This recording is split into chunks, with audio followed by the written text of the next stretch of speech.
This show is part of the RetroZap.com podcast network.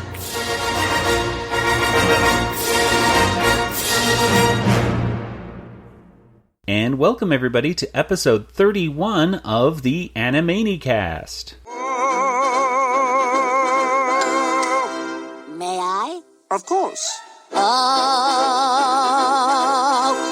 darling, I love you with all my heart and soul. Unfortunately, you're too heavy to hold.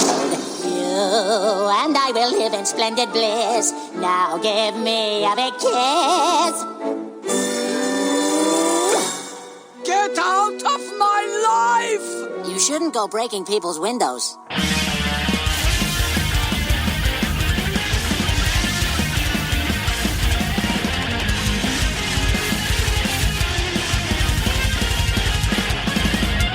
And welcome once again to the Animaniacast. We are the podcast that is dedicated to the animated television series, the Animaniacs. Each and every week, we revisit a new episode of the series, discussing all the cultural references, all the gags, all the whatevers we can think of. And in the end, we give each and every episode a water tower rating. I am Joey, and joining me as always is my brother Nathan. Only I can prevent forest fires. And across the country in Georgia is Kelly. Hello. Hello. So is that from, where are you pulling that slogan from, Nathan? Smokey the Bear told me. Oh, no, wait a minute. The Animani catchphrase is from a different corporate, or not a corporate Well, bear. I was watching TV, and I found out that I can prevent forest fires. Well, Only okay. me, though. Well, when he says only you, I think he's talking to all of us. No, I was the only one in the room, so... Oh, okay. Well, I am mistaken then. Thank you. Thank you for that information. Today's episode is episode 31. It has three different segments in it. We have Oh Silly Mio, Puttin on the Blitz, and the Great Wakkorotti once again returns with a summer concert. And Nathan, when did this episode first premiere? On Day of the Dead. It was November 1st, 1993. Yeah. Tupac was just charged for aggravated assault. The charges were, of course, later dropped. And The Simpsons had just aired their fourth Treehouse of Terror episode, which had the Homer selling his soul, Bart saved a school bus, and they all fought Dracula, which is kind of similar to what Animaniacs did for Halloween, too. Oh, true. The Simpsons were fighting Mr. Burns as Dracula, I guess, in that one. Okay. So, just to get your mind set in that year. I remember that episode of The Simpsons. It's a very good one. I don't know about the Tupac charges, but... Yeah, I don't know. But that happened on Halloween. Weird, right? Sure. So what do you guys think about today's episode in a few words? Kelly? I liked it okay. Liked it okay? And Nathan, what about you? It was pretty cultured. You got some operas and history and opera, I guess. Okay, yes, I agree with that. Yeah, I guess that was the one thing that was joining the different segments in a way. Yeah. I don't know if this would be on the top of my list of Animaniacs episodes to recommend to people, but we'll talk about it and we'll see. We'll see how many water towers. Maybe your mind will change by the end. Maybe it will. Well, let's go ahead and get, first of all, right into the first quick little segment. We had a mime time. Woo! It's mime time. And in this mime time, it was gathering imaginary flowers, and the mime gathers a bunch of imaginary flowers, and then all of a sudden, bees come out of nowhere in a giant swarm and chase them away. Cute thing. I did like one cool thing on this. I thought the bees themselves looked really cool. How they turned into a smile and kind of a mouth, and then chased after him. But I can't really think of it was kind of like the Finding Nemo fishes or whatever. Oh, yeah, like the school of fish. Yeah. But I can't really think of anything else that it was such a short little segment. I can't really think of much more to say about that. Can you guys? Nope. All right. Well, let's move right into Oh Silly Mio then, because Oh Silly Mio is our first segment.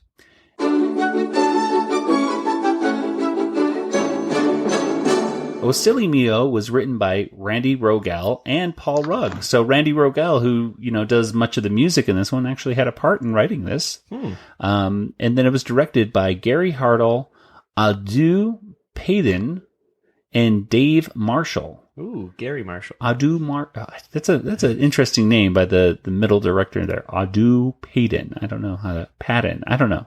Anyway, must be French, and I don't know. Yeah. Forgive my French. But Nathan, what basically happens right here in Oh Silly Mio? So the cartoon opens with an operatic singer, and she sings so high-pitched, I guess, that she breaks glass, and she ends up breaking the Warner's stained glass window, which of course they have. Yes. And she won't stop singing so loudly, so they kind of get their revenge on her and make her wish that she had not sung so loudly. So they interrupt her show multiple times, and that's pretty much it. She ends up falling to the center of the earth, I guess, or something, right? Yeah, at the end, like what happens? A giant tree falls on her. And she's catching all the flowers and everything, and then she catches trees, and then they put a little cherry on top or something, and just forces her down through the floor. The end. Well, there's not too many references on this one. I mean, the major ones are the title. First of all, O Silly Mio is a reference to the world famous Neapolitan song by Giovanni Capuro, O Sole Mio, Solo, O Sole Mio.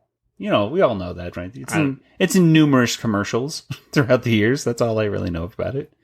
And of course, they're doing a lot of songs from the opera Carmen, which I'm more familiar with. Carmen, I've never seen it performed live, but I do know of Spike Jones and the City Slickers parodying it back in the 1940s, and I would have like all these I have all these CDs of Spike Jones, who is like the original Weird Al Yankovic from the 1940s. And he would release these Spike Jones's Murdering the Classics albums back in the 40s, and one of them was Carmen, and it was just the story of Carmen. That's all I really know from Carmen. But I learned about the plot from that. But let's see. It's also parodying or referencing a classic Bugs Bunny cartoon, Long-Haired Hare, where he goes to make fun of an opera singer. I don't know if either of you remember this one, but there's a part where Bugs Bunny is conducting him at the very end, I remember this. He's holding his hand up in the air, and he's just kind of shaking it, and then he takes off his glove, and the glove's still there until midair. And the opera singer turns red, and like stuff in the building crashes on him, I believe, or something like that. It's a good cartoon. It's funny. It was a very funny one. And there's that part where Dot is selling stuff in the opera house. Get your hot dogs, ice cold hot dogs! And it's very similar to the Marx Brothers selling stuff in the movie Night at the Opera.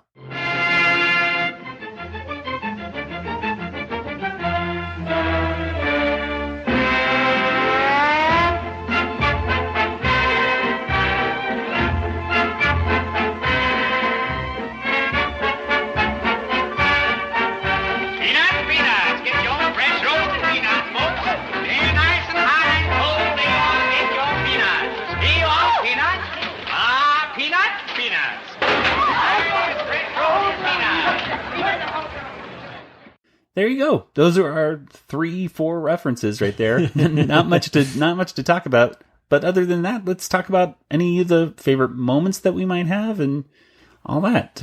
Kelly, what are some parts in this that stood out to you? Things that you liked? I like the stained glass window. I like the look of it. It was a really fun window. And I liked when the Warner Brothers asked the singer if she was torturing a clown. Cut it out! You pests again! What are you doing? Torturing a clown? And Gunther, the pianist, Mwah! Good night, everybody. he kept breaking his glasses, and he fell out the window, and then the piano fell on top of him. Yes. And you just felt so sorry for him. Yeah, I did feel sorry. And then after the opera singer really got mad at them, they said, of course, this means Warners. Oh, yes. Yeah, that was a good callback almost to the King Yakko or something, right? Yeah, which, of course, is a callback to, Bugs Bunny used to say, of course, this means war. Yeah. A lot. So, yes, I did like that part a lot. Yeah, and then when he was singing the song with the singer, and he told her that she was too heavy to hold into the tune of the music. Not very nice. But yes. It was still kind of funny. Yes, not PC, but very funny. Oh, Yeah. No, cause, well, she was annoying them, and so he That's wasn't, true. He wasn't being nice. She started it. Uh-huh. Right? Nathan, what about you? I liked when she got stuck in the drum. I thought that was really funny.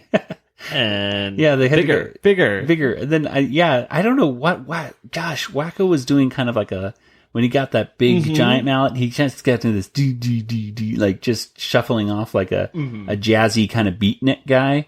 And for the life of me, I know that's like, it has to be referenced to some other cartoon or real live person, something like that. I'm assuming it's some jazzy drummer or something, but that looked too familiar. Like I've seen somebody do that before. I bet someone listening probably knows. Maybe if you know, let us know, because I'm curious to what Wacko might be moving to like that. Anything else? The only thing it reminded me of was the West Side Pigeons when they were kind of snapping their fingers, and which was of course a play on West Side Story. Yeah, it kind of reminded me of that. Mm-hmm. Yeah. I liked when Dot appeared in the piano, and I thought it was just really funny. Couldn't you just keep the noise down a little bit? Noise? You dare refer to the great Madame Bruntwind's voice as noise? Uh-huh. I don't know why I thought it was so funny. Yeah, she was. The delivery on that was just... Yeah, and I think by the way, the stained glass window of Weed Memlo. Yeah, is that an actual director? Or? No, I think it's some people have been saying that it's a reference to actually a real director, which maybe not. I don't really know, but I think that his name is actually on some of the posters that are on the Warner Brothers Tower. Like in some of the earlier episodes where they show inside the tower. And they show all these like posters from their previous cartoons. I'm pretty sure you could see Weed Memlo's name on the bottom of those. So directed by Weed Memlo, and it looks like we will be seeing Weed Memlo appear in about 27 episodes or so. So stay tuned. I think it's episode 59. I want to say that Weed Memlo actually makes his appearance on the actual show. So there we go. Well, I'll look forward to that. But overall, I mean, it was pretty good. To me, it was just it was a nice episode, but it kind of felt a little, I don't know, just a little too repetitive of previous ones that we've seen, like with the Timpanini, and there were a few parts that were brand new to us. Like I did like the Warners when they held out their tongues with all the food on it and just hold them out, and then apparently she must have thrown up. She throws up, and it sounds just like a water balloon hits the floor, and everyone goes, ugh.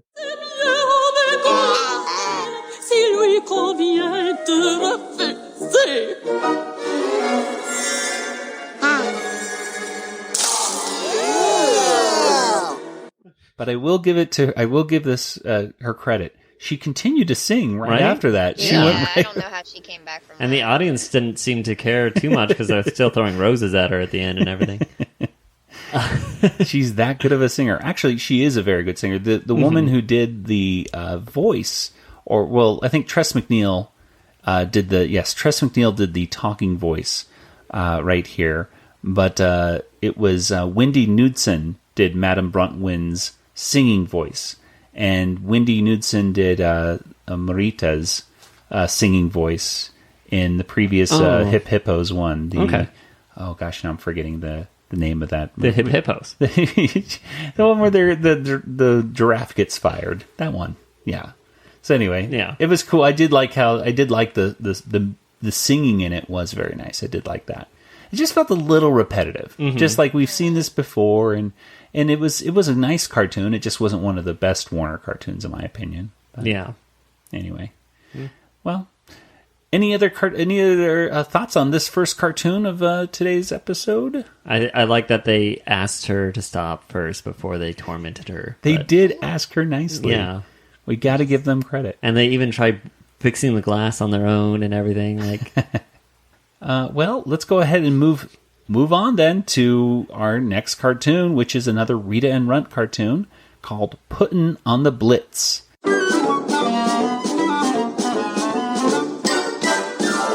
And Puttin' on the Blitz was a story by Tom Ruegger and Nicholas Hollander.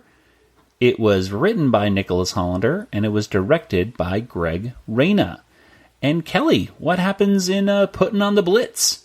Puttin' on the Blitz is a particularly dramatic episode. Yes. Of with Rita and Runt, and it takes place during World War II, so we're time traveling, and the Third Reich is invading Poland. And Rita and Runt come across this little girl, Katrina, and her father is the leader of the resistance, and the Germans are looking for him. And he sends her on her way, and he's like, here's the train ticket, come find me. And they separate in order to try to protect her, and Rita is just so angry that he's left his little girl and can't believe it. But they set off on this mission to try to help Katrina find her father, and it's very cinematic. It's very Spielbergian. How Spielbergian? Obviously, because of Spielberg, it brought to mind, scenes from, Schindler's List, the little girl in a coat, and separated from her family, and then also even Indiana Jones, set also kind of during this time period, loosely, and the Germans were only shown in their boots, right? So you didn't see them, above the boots, and it reminded me when Henry Jones Sr. talks about goose-stepping morons such as yourself and Indiana Jones and the Last Crusade, and because they clap their boots together very smartly and standing at attention, but you never saw their face, and which made them, I don't know, I guess more villainous in a way. Yeah, I agree. I mean, it was supposed to be, obviously you have to focus on the characters that are waist down in this one, mostly, right? Except for the dad. Yeah, the dad is the only one. But he's so short. Sure. But I think another reason why you'll see a lot of cartoons, especially, not show Nazis from the waist up is because then you have to usually show the swastika on the arm and everything like that, and depending on where you are in the world, that could make it so that your cartoon doesn't get shown. I know that Germany, for example, is very sensitive when it comes to any of that. And even in when Kingdom of the Crystal Skull came out, I was getting into action figures, and none of the German, they were just called German soldiers when you bought the action figures of the Nazis, and of course none of them had swastikas on the side or anything like that, like they do in the actual movie. So you drew it on yourself, and no, no, fix this. I didn't buy any German soldiers. I just stayed to how many figures I bought? Shorty, and I bought Henry Jones Sr. and Indiana Jones, and I got a Molaram. That was a cool one too. But yes, no Nazi action figures on my shelf. So anyway, yeah, but it was. I think you're right, Kelly. It was a very dramatic episode in this one. In some ways, I could see this one, if almost like as a concept level, like it could be taken and made into like a Don Bluth cartoon or something like that. Yeah, there were echoes of Fievel in there too. Yeah. Of course, that takes place much earlier, but again, a child separated from a parent and saying "Papa, Papa," and kind of not knowing how it's all going to turn out. Well, for references, we're talking about World War II and references of that. I guess apparently the map itself that it shows is not very historically correct. So don't look at the map and think that okay, that's where the Nazis were at this time period and so forth, because apparently the map is a little off, but it still works for placing you, telling the kids out there where we are in the world during this cartoon, I should say. The biggest other cultural references that could go over some people's heads is Runt at one point looks at the pile of rocks. Wow. Look at all the rocks, Rita. 147. Yeah, definitely 147 rocks. Probably the closest direct reference to Rain Man there is for Runt, other than him saying definitely all the time. But there's a scene in Rain Man where they go to a diner and this box of toothpicks hits the floor, and Dustin Hoffman, looks down and says, "Oh, there's 246 toothpicks," and he can count the amount of toothpicks right away. So, another check. Sorry about the toothpicks. 82. 82 what, Ray? How much is this? Toothpicks. It's a lot more than 82 toothpicks, Ray. What? 246 total. The change. Ray, how many toothpicks are in there? 250. Pretty close. Come on, let's go, Ray. 246. There's 4 left in the box. You just saw it on the box. Yeah, there. Okay, it's a box of 246 toothpicks. No, it's not. That is not what happens in the thing. Then I totally misunderstood the movie. Yes, exactly. No, he's able to look at the floor, see how many there are, and count them up immediately. So anyway, that was the biggest kind of reference stuff. But Nathan, what do you think? What do you think about this particular cartoon? I know I was talking to you before, and you're like, "Oh, I don't know about this." The animation, some of the animation looked a little weird, but the songs were fine. I was okay with those, and I'm glad that Rita decided to stick with Runt, even though she could have had a nice home for herself. But I've seen some commentary from people online about this episode. I thought it was some interesting points. Like, it's just kind of weird how Rita she's very affectionate to Runt in this one. Like, just like, "Oh, I love you, pal," and kind of like all this kind of stuff. And she even has hearts coming out of her hands at one point. Yeah, that was a weird thing. I'm like, that's like, what's going on? Even Time Lords can't do that. I don't know what, but she does say she should have her head examined. So, well, maybe she's hallucinating at that point. Maybe they're not in the 1940s. She's just going crazy. They didn't go back in time. Well, and they did have this little dash hound right there. They call him Schnapsy in this, and what's interesting to me in this is that Runt, Schnapsy, and Rita herself are all voiced when they start making animal noises. It's all voiced by Frank Welker, who. So it's just interesting when they start fighting each other, that it's the same guy on both sides. So that had to be cool to be in the audio booth. Like, "Okay, Frank, now make the dog noises fighting." Okay, now we're going to loop back and do the cat, like Rita fighting. Okay. And so it's just really cool to hear Frank Welker doing his thing. I guess some people say that this is the exact same dog that will later be in Meet Minerva, who falls in love with Minerva. But to me, I don't know. I don't buy it. I think it looks like you can see at the very beginning of in the cartoon theme song when they're saying "Animani, totally insane." You can see him. He's right next to Minerva. Yeah, and I'm always like, "Who's that dog?" And then finally, but I don't want Minerva. I don't want some Nazi dog to be falling in love with Minerva or anything like that. Well, I don't know. He's just playing a character. He's just acting. Yeah, or it's his great grandfather or something. Yeah. My theory is going to be they're related, but they're not the same dog. Okay, that could they be. even call him a different name. He's a different name. Yeah, so I think we need to dispel that rumor once and for all online. That is not the same dog. Well, it's the same dog as in the intro, though. So that is... Yes, that same dog falls in love with Minerva. But this is not the same dog. Oh, I was saying that this is the same dog that's in the theme song. No. But not the one that... No. This dog is only seen in this. He's a Nazi. Okay. And we don't want that dog around. He's mean. So I guess Katrina, the very young girl, she was voiced by Elizabeth Moss. Yeah, from Mad Men, right? Yeah. It's a very young Elizabeth Moss, so I thought that was cool. I never watched Mad Men. Have you watched Mad Men at all, Kelly?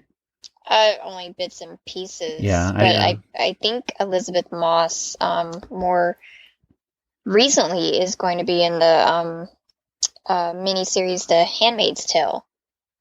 Isn't she in that one? I have no idea. I don't know. Oh, there's it was a movie years and years ago, and based on a book. And I just saw the trailer like yesterday, and I think she's in it. And I'm trying to verify that, but my computer's being very slow. Well, let me check it out real quick here. Elizabeth Moss.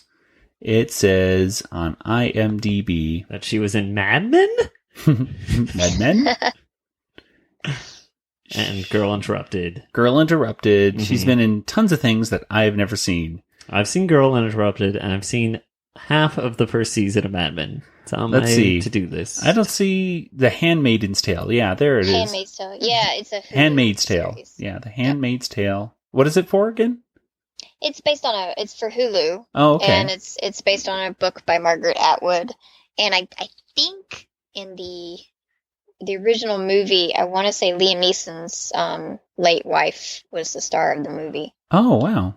Well, there we go. So that's kind of always neat to see, like, gosh, she was born in 82, so she was about 10 years old at the time right there, making this. That's cute. That's always neat when you see child actors who are still doing stuff today and aren't totally insane. Insaney. And I just want to mention it's Natasha Richardson who was in the original. I don't want her to be known as Liam Neeson's late wife. I couldn't come up with her name immediately, but but she was an actress in her own right and very talented. But that was her name. Yes. Okay.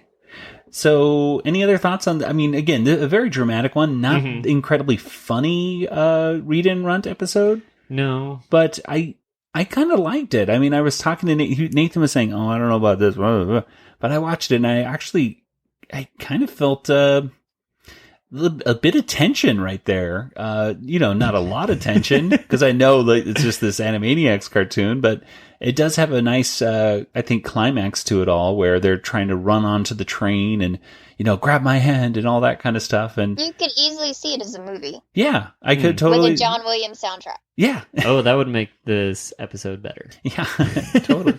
Well, and I think that was one of the things that was kind of holding it back was just that sometimes the character design was just a little bit off. And it was just the price you pay, I think, for having to make it a daily cartoon show where you have to get these episodes out, and there's no time to waste and you have to get them out. So I think we get spoiled by Disney features because if you ever see the Disney feature and then they'll come out with, a daily or weekly cartoon based on the movie, the quality is so much worse. Yes. And just because they have to do it so much more cheaply and quickly.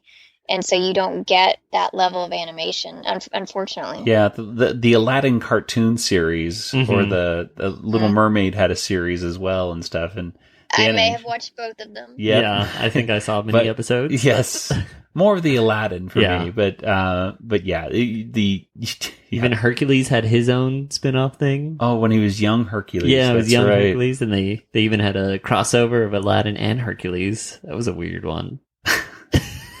I missed that one. That sounds vaguely familiar. Yeah, but hey. We can't be too picky on it again. But that's why I had to look past that and just say, I could see this. I could see this as a read and runt movie. If it seemed like it could be turned into a movie, and maybe if it was turned into a longer film, then maybe they could fit in some more of that humor.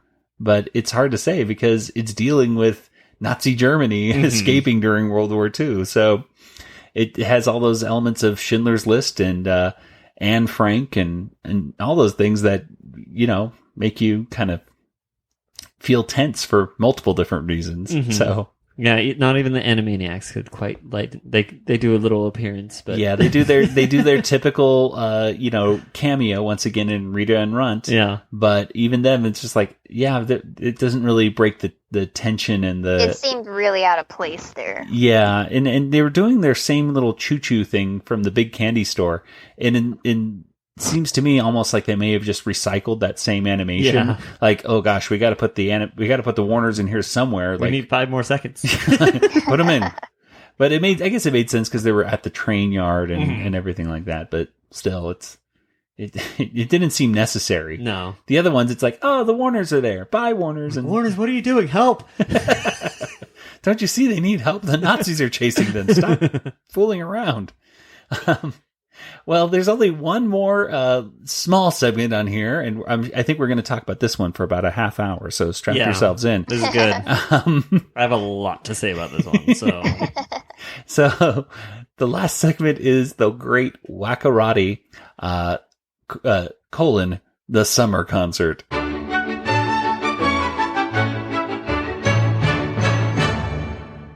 This was written by Tom Ruegger, and it was directed by Jeffrey Grandis, whatever. And the music was adapted by Russell Bauer. Basically, in this, the Great Wakkorotti returns, and he belches the Dance of the Hours by Ponchielli, I believe is how we pronounce that last name. Yeah. But it was cute. It's Wakkorotti. Mm-hmm. He's burping. I tuned out. What do you guys think about this one? That's all I have to say. I always like when he has to get his little break so he can, Doc can come out and help him out, give him some more burps by carbonating him up, I guess. But that's my favorite part, I guess. Kelly, any thoughts of this one? I liked the music. It was catchy. And I remember when I used to watch this, I really wish that I could burp like that and into a tune. Yes. Because I was really impressed. I mean, I know that's completely unladylike, but I thought it would have been cool. Well, I think it's funny that you mentioned that because I seem to remember trying to burp like Wacko quite often. Like, if I drink enough soda. Yeah, I can too. I can do this. I mean, but yeah, it's definitely. I think this one, these segments really speak to kids. Like when I was showing the Animaniacs at my school a while ago, and the Great Wakkorotti came up, the kids were laughing. They just thought it was hilarious, and partially it's because kids burping's funny. Mm-hmm. And if you can burp the ABCs, then you are instantly popular to this day, I believe. Yeah, and then you can imagine, of course, a stadium of people would want to see me burping. So one day that will be me. Yeah. Well, the last thing that we have right here is one more mime time, which, to be honest with you guys, I tuned out. I didn't even see this mime time until the second or third time watching this episode. I was like, "Whoa, there's another mime time!" Because usually I see Great Wakkorotti, and then I just go, "Oh, that's the last one," and it's going to be credits next. But it goes, "Oh, and here's another mime time." So I was like, "Oh," so I didn't even catch it until last night. I was like, "Whoa, bonus!" So the mime time in this is climbing an imaginary mountain, and then the mime just gets pummeled. A ton of rocks just fall down on his head. And the end. Yep. Another, cute mime time. Not much to say about that. But it was nice to see at the very end of this episode, Rita and Runt came out of the tower. Yeah. It's over. It's definitely over. Hey, cool. They looked good. They looked like perfect, character design of Rita and Runt of how they should look all the time. Yeah. If the budget allowed.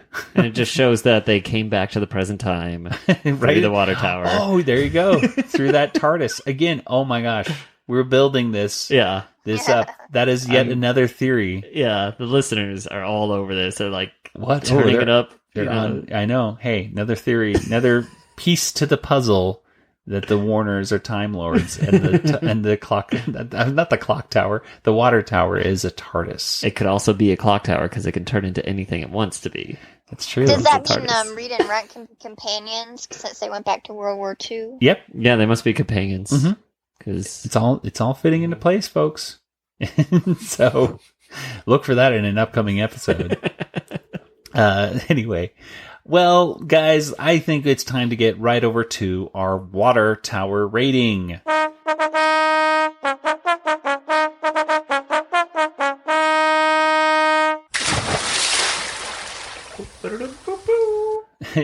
And Kelly, why don't we start with you? How many water towers would you give this episode out of 5? I will give it 3. It wasn't a particularly strong episode, but it wasn't bad. I actually liked the movie feel of Rita and Run. They're not my favorite segment overall, but some of them are much stronger than others, and I like the I don't know, I just like the drama of it, and I thought it was sort of a nice departure from their usual storylines, particularly because, as you said, the first segment was so repetitive, and it didn't feel like anything new. It was funny, but nothing.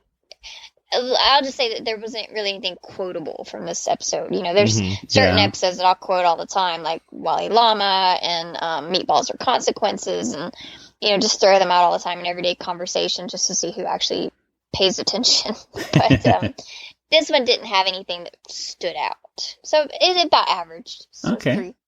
And Nathan, what about you? Yeah, I gonna say 2.5. Okay. For some of the same, I think it's just slightly below average, maybe, but I wouldn't recommend this as this is the episode you gotta see. It's kind of like there are ones that I would want above this one. And the animation I thought was a little poor in Read and Runt, and I just really did not remember the first segment at all, from childhood. No. Yeah, I guys, I gotta go. I went into this episode, Nathan, and I'm saying I'm going to give this 2 stars. Not 2 stars, 2 water towers. Oh, okay. But talking about boosted up to 2.5 because a whole half water tower, and because I didn't necessarily think the first one was the best. It wasn't bad. It had some decent mime times, but mime times have always been kind of my... Yeah, they're not great either necessarily. Yeah, but... and Read and Runt, while it wasn't funny, I appreciated it. I mean, it was kind of weird because I would honestly think if I was a kid, I would not like it at all. I would think this might have been one of the ones as a kid to see Rita and Runt like this. I would be like, this is boring. Why am I going to watch Rita and Runt? They don't do anything funny. But now as an adult, I can watch it and go, wow, that was kind of it had a neat little dramatic story with Rita and Runt and running away from Nazis. That's kind of cool. And Rita got to show that the schnapsy Nazi dog, who was boss too. Yeah, she beat him twice. I think, 2 times. So 2.5, not bad, but certainly not one of the best episodes of Animaniacs. So... without any further ado, let's go ahead and listen to our poll results from last week. Hello there once again. This is your announcer, and I am back after a interesting trip to the Watto Tower Casino. Turns out I lost a lot of money, but in order to make my debts clear, I had to participate in a little bit of a pod race. Long story short, I won. Take that, Sebulba. Now then, the results of last week's poll. Listeners were asked, which of these cartoon segments is the best? Hashtag Animaniacs. Hashtag Animanicast poll. 8% said Hip Hippos. 17% said Mr. Skullhead. 33% said Minerva Mink. But with 42%, it's Chicken Boo. He's a chicken, I tell ya. A giant chicken. Well, those are the results, and I'm going to go ahead and take a long rest right now. Back to the studio with this week's poll. Well, thank you very much, Mr. Announcer. And, yes. Interesting. Yeah. Well, that's him. I don't know. Okay. Well, anyway. What do you guys think? What is the best cartoon segment out of those choices? Nathan, what do you think? Well, I voted for Chicken Boo because he's just a chicken in disguise. He's a chicken, I tell you. Yeah, it's very funny. Without saying anything, he's hilarious. So And Kelly, what about you? I like Chicken Boo as well. He's just funny. Yeah, I gotta go 3 for Chicken Boo. All the hosts here agree Chicken Boo, out of those choices, is the best. I always like looking at Chicken Boo and go, okay, what has he gotten himself into? Even though it's completely repetitive, the formula is, I mean, you can't get much more repetitive than Chicken Boo. You know what's going to happen by the end of this one. Yeah. Down to almost the second. I think they could have done a spin-off of Chicken Boo. They just did like 5 segments in an episode. I don't know if I tune in for that, but... Well, guys, thank you very much for that. And let's go ahead and get to our poll question for this week. Nathan, we have like a it's one or the other for this question, I right? got a 50-50 choice. Okay. So it's a face-off between the Warner siblings. We got between Dot and Wacko. Ooh. Which one has the best spin-off cartoon? So we got either the Great Wakkorotti or Dot's Poetry Corner. Ooh. They're both artistic chops. Which one has better artistic chops, I guess? It just depends if you like to burp or snap more, I guess, right? So, yeah, so very two different artistic forms of expression from these two younger Warner Who siblings. does it best? Yes, which one of these is better? Dot's Poetry Corner or the Great Wakkorotti? So go ahead and head on over to twitter.com/Animaniacast or just search on Twitter for Animaniacast poll, hashtag Animaniacast poll, and you should be able to find it and make your voice heard. Well, speaking of making your voice heard, we are going to hear the voice of one of our listeners. Because I went out and I asked for people to tell us what they think about Minerva Mink. I went out on Periscope last week before we released last week's episode and basically said, hey, we're coming up with this episode about Minerva Mink, and I'm going to say my thoughts on her in it. And I got to be honest with you folks, I don't really like her. So what do you guys think about her? Because I didn't want to be, unbiased. And if somebody had thoughts about Minerva that they like to defend this then you'll make fun of them on the show. So here we go. No, not at all. Malik wrote into us and sent us a voice message. So we're going to go ahead and play Malik's thing. It's an awesome message, and here we go. Let me introduce myself, this caller of the week. I am the Cartoon Gamer, but folks call me Malik. Howdy guys, Malik calling in, big fan of the show, and I just wanted to give you my thoughts on Minerva Mink, as you guys are covering one of her 2 cartoons today. Minerva is an interesting character, that's for sure. She's done some things in her cartoons that I never thought I'd see in a show such as Animaniacs, and that's saying something, but I never really had that much of an issue with her personally. I can see why others would though. She has a very shallow personality and is a bit of a gold digger, but she could have been a lot worse. If any of you guys remember Julie Bruin from that one episode of Tiny Toons, who actually shares the same VA with Minerva, she could have looked something along the lines of that, which is just as, if not more risque, I'd say. On the whole, Minerva to me was never that big a deal because, of course, she was never that big a character to begin with. Though it's pretty crazy to see just how far some of the jokes with her would go. But yeah, Minerva Mink, don't really have an issue with her, but it's pretty evident why others might. But anyways, that's all I wanted to say. You guys keep up the great work with the podcast, and who knows, I may call in again someday. If that's alright with you guys, of course. See ya!